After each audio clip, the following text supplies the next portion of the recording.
This channel does not promote any violent, harmful, or illegal activities. All content provided by this channel is meant for an educational purpose only. Top quality और consistent performance के लिए सिर्फ silver pump नाम याद रखना। Toll plaza নিয়মে সম্প্রতি বড় পরিবর্তন এনেছে কেন্দ্রীয় সরকার। ফাস্ট ট্যাগের বার্ষিক পাস আনা হয়েছে। আগামী 15 আগস্ট থেকে এই নিয়ম চালু হবে।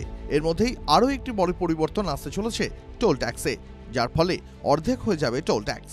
জানা গেছে যে সমস্ত হাইওয়ে ও বাইপাসে ফ্লাইওভার, আন্ডারপাস বা সুড়ঙ্গ রয়েছে সেই সড়কগুলির ক্ষেত্রে টোল ট্যাক্সের নতুন নিয়ম আনা হচ্ছে। যদি বাইপাস বা হাইওয়ের 50% দৈর্ঘ্যের বেশি অংশ জুড়ে ফ্লাইওভার, আন্ডারপাস বা সুড়ঙ্গ থাকে, তাহলে সেই রাস্তায় টোল ট্যাক্স অর্ধেক করে দেওয়া হবে। বর্তমানে এই ধরনের সড়কের ক্ষেত্রে সাধারণত জাতীয় সড়কের টোলের তুলনায় 10 গুণ বেশি টোল দিতে হয়। এবার তা অর্ধেক করে দেওয়া হচ্ছে, অর্থাৎ 5 গুণ টোল দিতে হবে। জানা গেছে ইতিমধ্যেই সড়ক পরিবহন মন্ত্রক এই সিদ্ধান্তে সবুজ সংকেত দিয়েছে। কয়েকদিনের মধ্যে নির্দেশিকা জারি হতে পারে।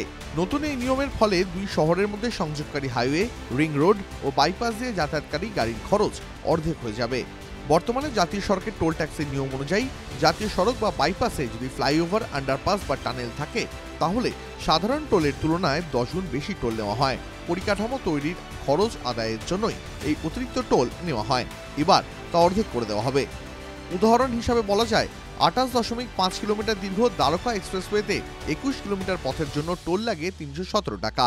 বাকি 7 কিলোমিটার রাস্তার জন্য টোল দিতে হয় 11 টাকা।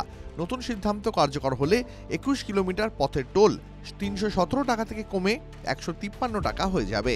TV9 Bangla digital.